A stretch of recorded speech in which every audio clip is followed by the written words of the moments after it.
You know, I've talked a lot about what I love about my new truck, but I haven't really talked about why I love my new truck so much. Like the reasons for why this truck clicks so hard with me as a long-term truck owner. And as I've been looking for, and as I preface this, if you guys have any interest in seeing a budget off-roader built on this channel or upgraded on this channel and then utilized, really the utilization is what I'm most interested in, the wheeling. I did a lot of wheeling when I was younger. I was a little bit abusive on my Cummins, a little bit abusive on my Excursion, and thankfully they survived with minimum. My Excursion had no body damage due to me. A deer ran into the passenger rear door, or the driver's side rear door, and my dad bumped the rear quarter panel with the fork of a forklift once. Those are the two bits of damage that my truck ever had. So it survived a lot of wheeling without a lot of body damage. I am very interested and very much love off-roading. I think that I'm very knowledgeable on how to take a truck and go through more than what it should be able to get through. And I'd like to make videos showing that. And one of the things I'm not going to do is do it on my nice brand new daily driver. So I was combing the internet for used trucks, and I was appalled at what I was seeing. And that's what kind of led me to want to make this video. When I picked up the projects that I have, I didn't pay what people are asking for now. And I can tell you right now, I wouldn't pay. I mean, I think my project trucks, I have an 87 square body, a 94 K1500. I have a 87 Jeep YJ, and my 02 Chevy, which should have never been a project. It worked perfectly. I shouldn't have ever taken it apart, but I was immature and stupid. When you talk about immature and stupidity, that was a wonderful truck, and I took it apart strictly to go faster, which is so stupid. I feel very bad about it because it's been many years of a project now that hasn't seen the light of day, and I haven't had a lot of time to work on it. So shame on me. Time is something that you can't ever get back. And when there's things like you're developing, growing, beautiful 5-year-old girl, it's hard to tell her no, and it's hard to tell her that you don't want to watch, a TV show with her in the evening, or read her a book before bed, or I tell her golden wolf stories. I make up stories about this golden wolf, okay? And that means more to me than working on my projects, evidently, which is why they tend to linger, which is why I've always had new trucks. So for many years, as in when I turned 18, I wanted to get a truck. And I had just gotten accepted to Kettering, and Kettering requires you to move every 3 months between work and school. So I knew that I needed to have something that had a lot of bulk.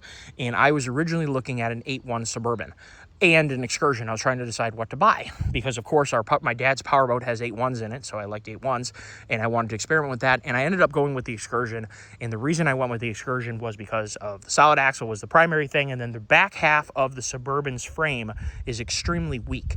And with towing the boat-sized boats that we had at the time and currently have, that 10 to 12,000 pounds, and the powerboat's a lot more than that, is very sketchy with the rear frame on Suburbans. They do tend to fail if you hit a bump really hard. Be very careful with this whole... I am not a weight distribution hitch fan. I don't think they should exist in any application, period. End of conversation. There should be no reason why you should be putting so much torsional load on a frame.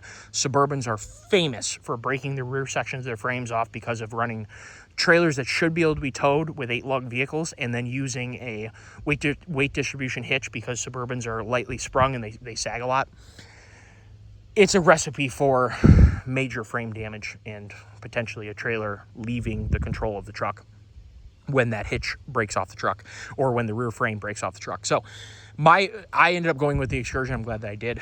It laid a basis for a lot of what I've learned in my life, experienced in my life, and loved in my life, which has been a lot of trail riding, going camping out of the truck, and things like that. I did a lot of that before I was in a long-term relationship and before I had a kid. We're trying to get back to that right now because it's a passion that I've kind of let slide to do other things. And at this point, with my 5-year-old, we should be able to do it. And yes, I know it's probably been 2 minutes of me talking about some backstory, but you guys should know the backstory and where I come from. Because when you click on a YouTube video, you should know that the person talking to you about something has some experience with what they're talking about.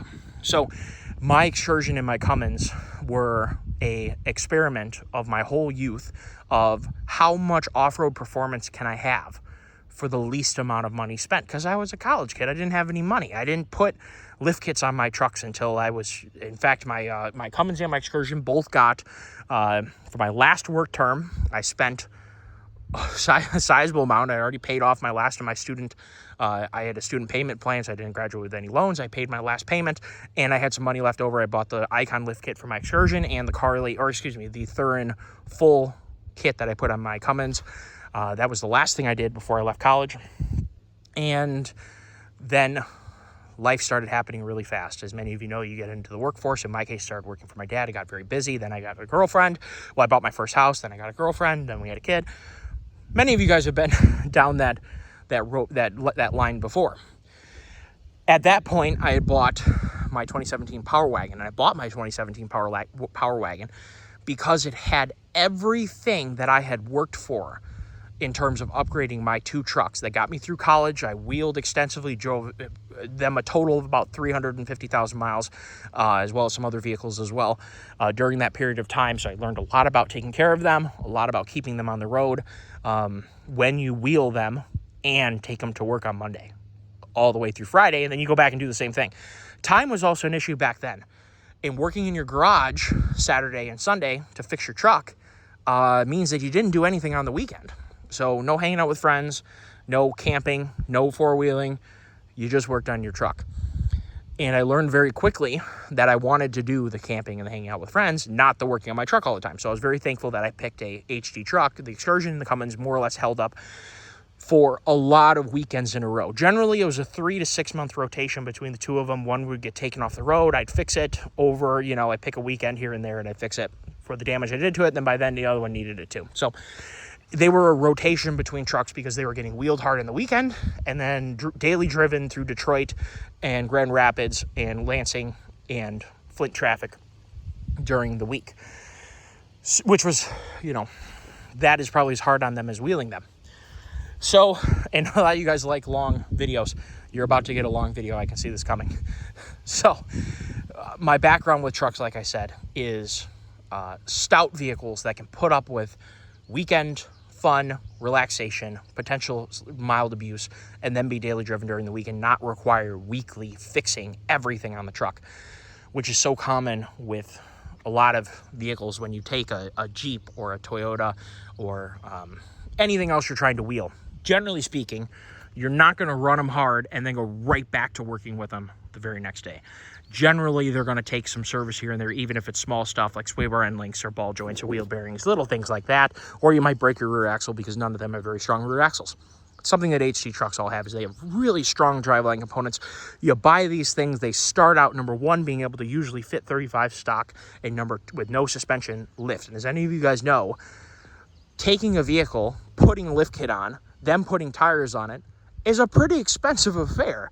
I mean, and we'll get kind of to used truck prices here, but you're talking $4,000 to $5,000 for a truck worth doing anything to, and then $2,000 for tires, and probably $1,500 to $3,000 for a full suspension kit, plus any steering related upgrades you may need to do along the way. It is not a cheap operation. So it comes under the heading of what vehicle can I buy that I have to do almost nothing to it to be able to do the things that I want to do. And for me, my Excursion, my Cummins worked very well for that. Like I said, they needed service stuff. The Cummins commonly needed U-joints. The Excursion, I'm trying to remember, brakes. Yeah, Excursion went through brakes really bad. That was the Excursion's Achilles heel, was big tires on those Ford brakes. It went through brakes. With my driving, the commuting was really hard on it because I was always in the fast lane and, not a care in the world, rocking out to some Motley Crue, and then have to slam on the brakes for the next traffic jam. My Excursion ate up brakes. Cummins had a lot better brakes. It went through U-joints like crazy. So that was generally the Cummins issue, was either transmission mount or U-joints. Excursion was brakes. I didn't have to do anything to the suspension systems. I didn't do anything to them for years. They just needed a set of tires. I generally ran 33s back in the day, either 285, 305, or true 12.5s, 33-inch tires, and the trucks just always did their thing, and that was really great about them. When going back to the Power Wagon, when I set out to buy the Power Wagon, I knew I didn't have time because I was just getting into or I was working on getting into a relationship at that time. I was working, I had the 6.0 apart, and I was working on that, and the Excursion was getting kind of repainted, restored at restored at the time. And I wanted to get a truck that had everything that I had learned from my previous years of using my truck, which was HD truck for strong axles, already has lockers in it, sway bar disconnect, winch. That is the recipe for a great truck. The Power Wagons come with 2 smaller tires. You simply put a different set of tires on them. 35s will fit if you want to have full flex and no rub. 37s will fit if you don't mind some rubbing on the radius arm. You could buy a high clearance radius arm from Carly or Thurin, or I think Cognito makes them now, and so does Kryptonite. You can run 37 12.5s with those on stock wheels with either a radius arm and no rub, or with rub on the factory radius arm. So Power Wagons are really special, really excellent vehicles for the hunter, the outdoorsman, the camping person, the trapper. You know, they're really good trucks if you're going to buy something new. If you want to buy something used, and that's kind of what I was looking at just the other day. I've tried, you know, for the channel's sake, I wanted to get right out and go do some wheeling.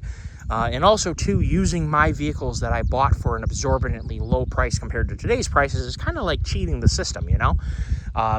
What I think I'm going to do is just, I can't afford to go buy a $4,000 trail rig, so I'm just going to fix one of my older trucks, and we're going to get to it. But time is the issue here. And it's not skill, it's not tools. I got the skill, I got the tools, it's the time. All these things take a lot of time.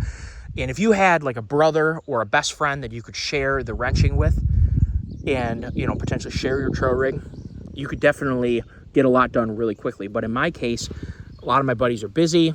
They either don't have the skill, they don't have the interest, they don't have the knowledge. And to be honest with you, they all work hard. They don't want to work on their trail rig, let alone your trail rig, in their free time. So it leaves you to a little bit of a conundrum. And you're going to say, well, what does trail rig have to do with a new truck? Well, it's kind of an extension of the same thing. A truck's a truck's a truck, whether you're using for trail duty, towing duty, you know, moving your family, picking up pieces, as I joke around with. A truck's a truck's a truck. If you're going to get a truck, you got to take care of it. You got to be able to use it. And if you want to go do things like get in your vehicle and drive 1,000 miles on a road trip with your family, you can't be breaking down halfway. The cost of that is extreme. The irritation to either yourself or your friend that comes and gets you with the trailer is huge. You can't be doing that. So that's where the new trucks come in. Sure, you can buy, or you can build, not buy. There's a lot of cost. I would caution against how much money you're putting into older stuff just to find out you're going to have to upgrade everything along the way.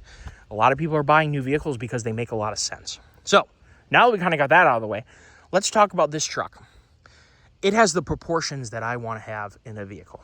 It looks good. When I saw this truck on the lot, the new front end that kind of harkened back to 99 to 04, which is my favorite Super Duty, it looks good. I like the headlights. I like that they're not LEDs. I don't really love LED headlights. I don't mind the C's. I don't really like the LED C's around the outside, but I don't really care that much. The body color bumper is something that I like. I don't like chrome, so the truck had no chrome. So second cool wise, looking at it made me happy. I like it. Another thing, I had a 250. This truck is a 350 with 4,381 pounds of payload. That's a piss load of payload with a decently high towing capacity. 18,000 pounds versus my 6.7 F250 was rated at 15.8, I think it was. So 16, let's call it. It's really 15.8. It's more. About 2,000 pounds more. So more is better. And more importantly, it covered the weight of my Mini plus the trailer, about 17,000 pounds. This truck was actually rated for it. So instead of making videos knowingly being 2,000 pounds over my truck's capacity, now I'm making videos within the truck's capacity. The truck's payload limit is so high that I almost can't overload my truck with what I have. So that's excellent. It was cheaper. So another thing I like about this truck is that it was a very affordable truck to get into. I think the MSRP was $62,300 or something, and I paid 61 something out the door. It was a number that I could easily approach.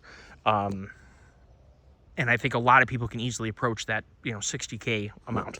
What people have a hard time approaching for anything is $80,000 or $90,000. Back in the day, you could buy a Corvette for $80,000 or $90,000, and now you have to pay that for a truck if you want to get a diesel, and if you want to get a higher than XLT trim package, I think that that's a little rough on a lot of people, including me, and it's something that I'm not willing to pay 80 or 90 grand for a work truck. So, cheaper truck, it looks great. Had the third row seat, which I've talked about loving before. Of course, when you're single and you have ladies come for a drive with you, the center seat is great, right? Well, now that you're older and you have a girlfriend, well, you know, kind of the same thing. But taking my daughter on, like, to go pick up deer, we're going deer hunting, and seeing her face light up in the field as we're going to recover a deer that I or her mom shot, that is worth everything to me. And it's also really nice for four-wheeling and snowmobile trips. We have fully utilized the middle seat on this truck for four-wheeling and snowmobiling trips. So that is another thing I really loved about this truck. I wanted to get away from center console. As handy as the center console is for stuff storage, it is unhandy for human beings in the vehicle.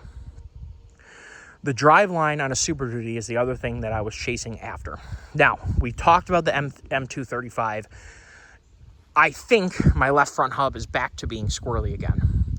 I've talked to the dealer a little, or my service guy a little bit about it. First of all, I can twist them in. I'm not worried. It's a lot of effort for me. As the truck still is on warranty, I'm going to have them continue fixing it. Because I'm going to keep this truck for the foreseeable future, I'm probably going to put manual hubs in this truck, because I've never liked Ford vacuum hubs. As soon as my Excursion gave me trouble, it had vacuum hubs. It only had 130,000 miles, I think, when I put the, I think they're super winches. It's either super winch or mile mark, I can't remember. They're not warrants. As soon as my Excursion gave me vacuum hub troubles, I immediately went to manual hubs. I never, ever regretted it. I'll do the same thing on this truck as soon as they don't want to fix it, or as soon as you get tired of waiting to get a slot to get your vehicle fixed. Ford has a lot of recalls right now, not having to do with Super Duty. A lot of small car related stuff, airbags and things like that in smaller vehicles. So they had a passenger door on my mom's Ford Escape that had incorrect bonding or welding or whatever between the crash bar inside the door. So when you got T-boned in the car, the other car came into your car. No good. So they have other recalls to deal with. So they're a little busy, and potentially ones that are more dangerous or more serious than a vacuum hub. So I may take that under my own issue and put twist hubs. All in all, though, this truck has put up with everything I've ever wanted to do with it. And we've talked about before, if you guys are new viewers, the rear axle was replaced on warranty at 11,000 miles. Why was it replaced? They forgot to clean the hub or the housing out after machining the bearing surfaces. So the axle had chips in it. The chips went in the oil as soon as they built it, or put oil in it, and then it got pumped around the truck, and 11,000 miles, the bearings had gotten wiped. That is not a structural issue. That is a poor manufacturing decision that was corrected immediately. I understand that as soon as my truck got, my dealer brought in 2 engineers from Dearborn, directly from Ford, to look at my truck and to follow it getting fixed. They were directly involved with getting it put back together. As far as I know, immediately after my truck got fixed, lots of things changed for the 11.6. On paper, it's a really strong axle. I really like the 11.6 for the fuel economy this truck gets. And for the strength of that rear axle, I'm very, very happy with that axle. I'm not worried about that at all. I've now doubled the amount of time that it broke the first time without any issues in the rear axle. So as far as I'm concerned, I'm not worried about it anymore. Ford needs to go back to the Dana Super 60. Brought that up so many times. But the housing is more or less the exact same as the Dana Super 60. What got smaller is the ring gear in the carrier. I don't think you're going to break a Dana Super 60 for any normal use, even with the tuned diesel. I just never see a Dana Super 60 break a ring gear or a carrier. So it begs my question of, do you really need to have that much strength? In my opinion, yes, totally. I want to have that much strength. I want it. Do you need it? We'll see. If we can break the M235, like actually break it, we'll talk. Nothing I've done for normal use of this truck, pulling boats out of the water, doing a little bit of, off-roading. I don't have big knobby tires on it. Occasionally, right over there, it gets a little soupy in the spring, and sometimes you got to axle tramp your way through the mud. Haven't had an issue. So, very happy with the driveline strength of this truck. You shouldn't really have to worry about any of this stuff, but I'll tell you right now that the use that I use my truck in, people who daily drive Dodge half-tons and Ford half-tons and Chevy half-tons end up having driveline-related failures, engine-related failures, suspension-related failures on half-ton trucks, using them normally, towing a fraction of what I tow with this truck. So it's not out of the realm of possibility to say I really like the way that this truck puts up with my what I consider should be normal use without having suspension, driveline related failures or engine related failures. If 7.3 has problems, we'll talk. I don't think it's going to have any trouble. Seems to be working great. I change oil regularly. It has clean fuel put in it. No big deal. Very, very happy with this whole truck as a package. I have the equivalent of 35s. These are 285 65R 20s on the factory wheels. Factory wheels to me look phenomenal. I really like the size of these tires. They offer excellent ground clearance, as you can see, more than I need to have for what I need to, or as much as I need to have for what I need to do, not more. I wouldn't really want any less. I wouldn't want to put 33s in my truck. Adequate. Very little fuel economy loss, very little handling penalty to these tires. Excellent snow performance because they're Falcon Wild Peak AT4Ws. Excellent snow tires. Excellent on ice. Excellent in deep snow. I play in the field with them in the wintertime when we have a ton of snow. The truck doesn't even skip a beat. They're amazing tires in the snow, the rain, on-road, off-road, dry, wet, cold, hot. Excellent tires. And to be able to put the tires that I'd want to run. And these are the tires I want to run. I don't want 37s because there's a downside for rotational mass. There's a downside for handling. There's a downside for cost. There's a downside for fuel economy. When I say rotational mass, it impacts fuel economy and the truck's speed. All of those things add up to me liking to cap around that 35. The 35 gives you as much ground clearance as you need to have, axle clearance, because a lift kit doesn't give you ground clearance. The tire's radius increase gives you ground clearance to get the axles up off the ground. You need the tire radius. 35s are what I want to run. 285s are the perfect section width for a predominantly on-road and reasonably driven vehicle. I don't need 12.5s to distribute more weight, so I have lower ground pressure for what I'm using this truck for. It's not necessary. From what I can tell, you can put 35, 12, 520s right on this truck, and just like they don't rub now, my understanding is that they don't rub either. Caveat, if you're going to go with Nittle Mud Grappler, which in my opinion is the best DOT mud tire for off-road use, period, sold. They balance amazing, minimum fuel economy loss for the size of tire, excellent mud and deep snow traction, decent on-road ice and compacted snow traction, good rain traction, good, pretty decent for a mud tire, resistance to hydroplaning. Nittle Mud Grapplers are excellent tires. Very well constructed, very round, true to size, but they have huge sidewall lugs. My assumption is 35, 12.5 Nittle Mud Grapplers on this truck will probably rub their radius arm because of how big the sidewall lugs are on those tires. If you can get a tire that has maybe lesser sidewall lug, it's going to work in your favor to prevent rub. I don't know about you, I can't stand rub. So I want to have a tire package that does not rub, period. So this tire package for me works extremely well. I've found that 35s do so much of what you need to have off-road, and on-road they have so little downsides compared to going up to 37s. Of course, 37s outperform 35s off-road, but the weight, the rotating mass penalty, the fuel economy penalty, the power penalty is not worth it to me to go to 37s, in my opinion, for a predominantly on-road vehicle.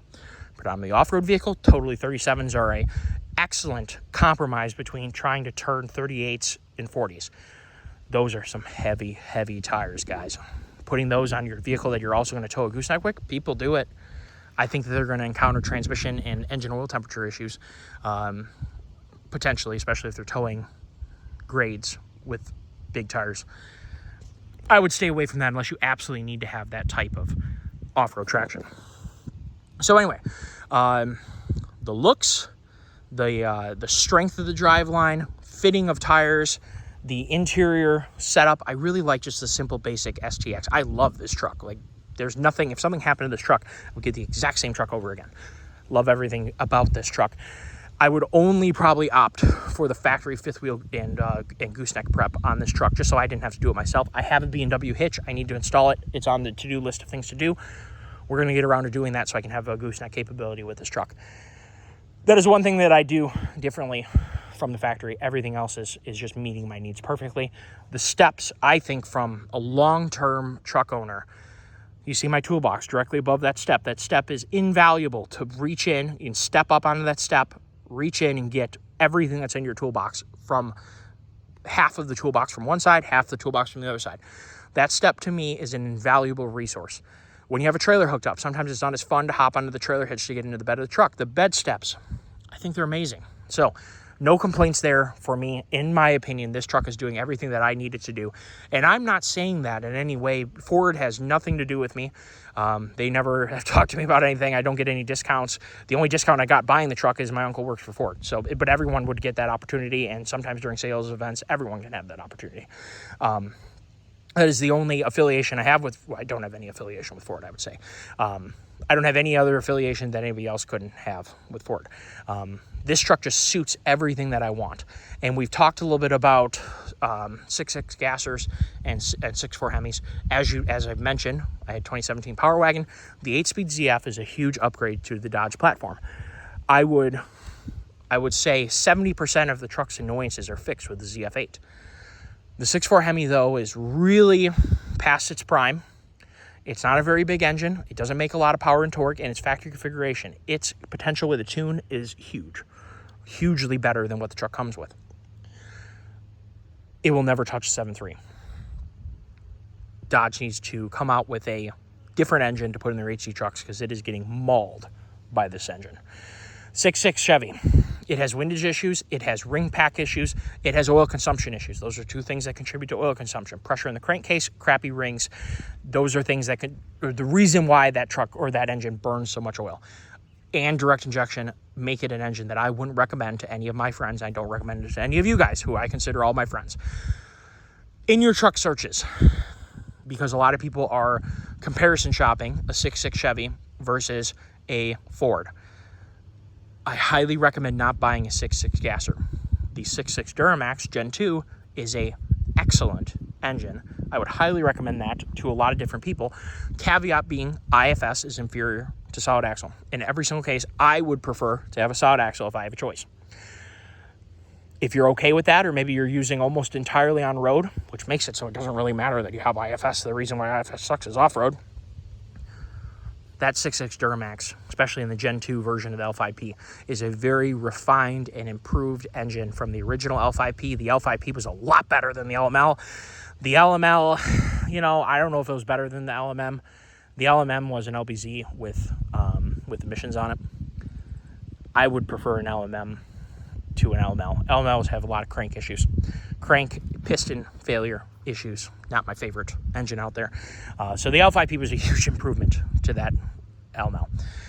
Highly recommend that Gen 2 L5P. When I drove one, it felt like an extension of my brain. I loved it as much as my 2019 6.7, and that is a compliment to it. It drove identically to my 2019 6.7. So good job, GM. I've made a review video on it, made a walk-around video if any of you want to check out that Gen 2 L5P. That was really fun to test drive that truck.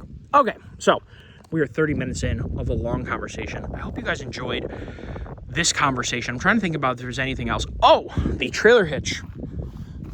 The 23 plus Fords have the improved trailer hitch that does not require you having D-rings or any kind of clip to assist you in putting your chains onto your hitch. That is the single biggest improvement Ford could have done. They did it. And for someone who tows all the time like me, that is really nice. Instead of having, I would use, a lot of people use, oh, there's a deer. You guys see that?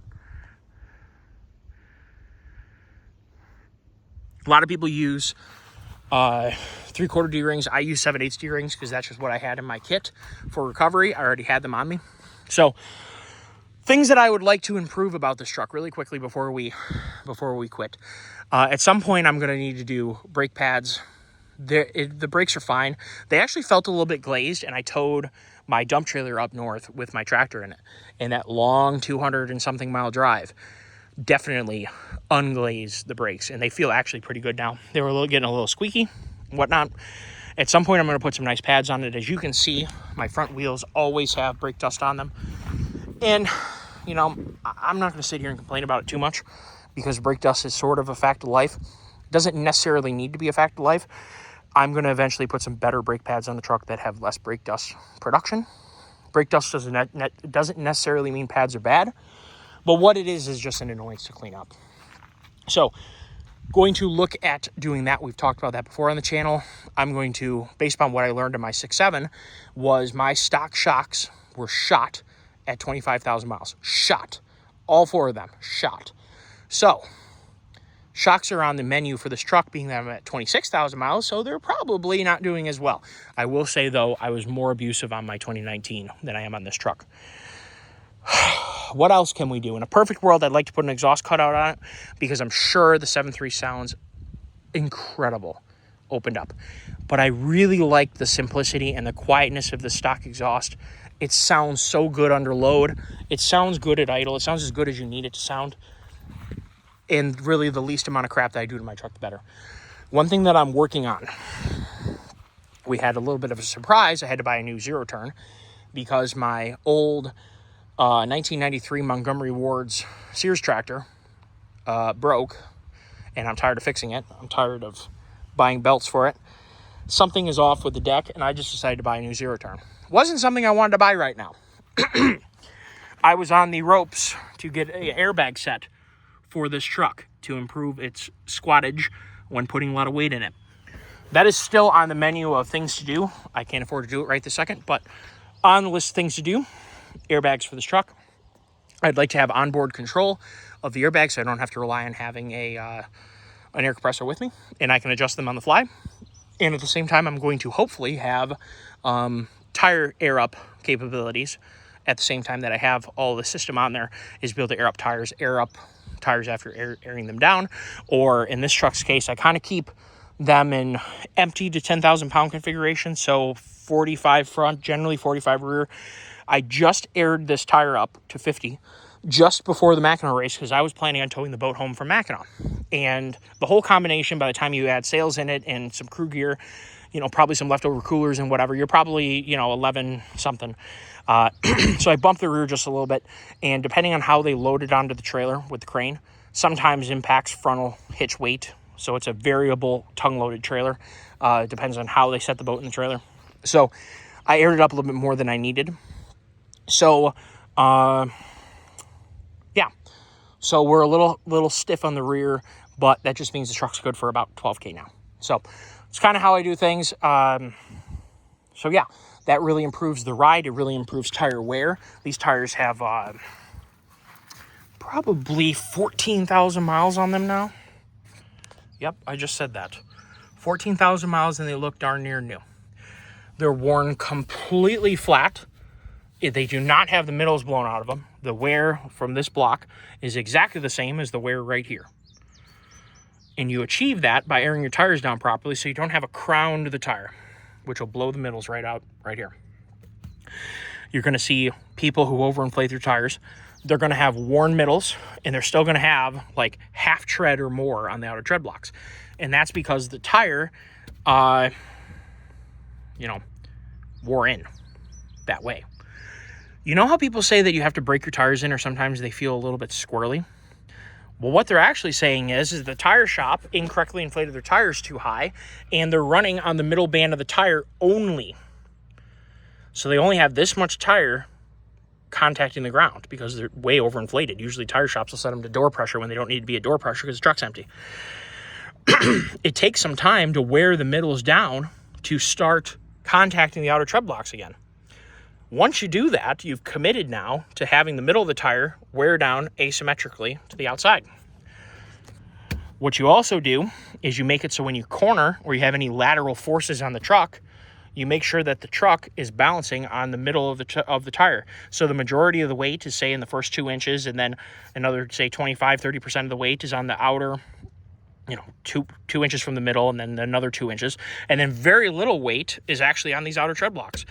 And what you have is a really, really squirrely truck. If you want to take a vehicle, and I mentioned earlier in the video that I don't care for weight distribution hitches, and the reason is because vehicle stability comes from minimum distance from the trailer hitch to the center line of the axle, keeping it as short as you can. All these trailer hitches that have ridiculously long distance from the hitch receiver to the ball because they have a bunch of crap you don't need, they are negatively impacting your vehicle stability. The other thing is being overinflated hugely negatively impacts the vehicle stability. So I wanted to make a quick comment on that. These are the rears. We'll go look at the fronts. Again, no cupping, flat wear, same wear on the inside as the inside as the outside. And you're going to find that with all four because they are properly aired down. What is hilarious is every time I go to get my oil change is I get complimented. Well, first of all, oh, do you want your tires rotated? What PSI do you want them? I'm like, if they need to be rotated, go ahead. Every single time I go in there, the exact same wear is occurring on the front as the rear. And then they compliment me on how are you doing that? How in the world do you have your tires worn exactly perfectly front and rear? Why don't we need to rotate them? And then the very next sentence is, we see that your tires are set too low. Would you like us to air them up? To which I say, heck no. The reason why my tires are wearing properly and the reason why my truck is so stable with a lot of weight on it is because they're down right. And then I get a spiel about, oh, it needs to be at your tire sticker says 60 PSI front and 80 PSI rear. To which I comment, those numbers are only for the truck at max GVWR. That means the maximum the truck can ever weigh. Is the truck at max GVWR when it has a driver in it, nothing else, and just a toolbox in the bed? No. Is the truck at max GVWR when it has even a large trailer on the back? No. It would take, to max this truck out, most likely a triple axle 40 plus foot huge fifth wheel camper, a very high end one to max this truck out where you need to have 80 PSI in the rear. And even then, you're not going to be maxed out in the front, which is henceforth why the front is an 80 PSI tire and the door sticker even says run it at 60 max, because you're never going to put enough weight on the front of this truck to max out the tire, because the axle rating is lower than the two tires combined rating. So I don't know what other proof you need to have than that. Ford admits that from the start, but what they don't do is for some reason have a in the owner's manual about airing down your tires properly, because everyone should know how to do it right. I will harp on this on my channel until everyone is airing down their tires right, and when they do that, everyone is going to find out that their tires last forever, and that becomes a question of a conspiracy theory. Do they want you to wear your tires out sooner so you buy new tires from them earlier? I don't know. I'm not trying to be a total conspiracy theorist here, but that seems to make a lot more sense than a lot of other conspiracy theories out there. I hope you guys enjoyed the video. It was a long one. It's been a while since I made a video for you guys. I scheduled a bunch out because I had the Mackinac race and then a little vacation with my family after the Mackinac race. Here is our oopsie daisy at the starting line of this year's Mackinac race that we didn't finish this year. First time I've ever started a Mackinac race and didn't finish. This would have been number 16 for me, and I'm back at 15. So next year we'll try again. Before anybody asks, it was 100% human error, and the deck failed out from underneath the mast because the backstay was not hooked up. Human error and lack of communication cost us the race, and thankfully nobody got hurt. And because of the skill that was on the boat, the knowledge and the skill and the lack of freaking out, it was like a Saturday sail. We lost our mast. It was like a Saturday sail. We fixed it, cleaned it all up. We didn't even lose a single bolt in the water. Everything got rolled up, saved, stowed, taken apart, and then we drove the boat back to get pulled out in Port Huron, which was a sad day. I've never not finished a Mackinac race before, and I will never do that again. Take care, everyone. Have a great day.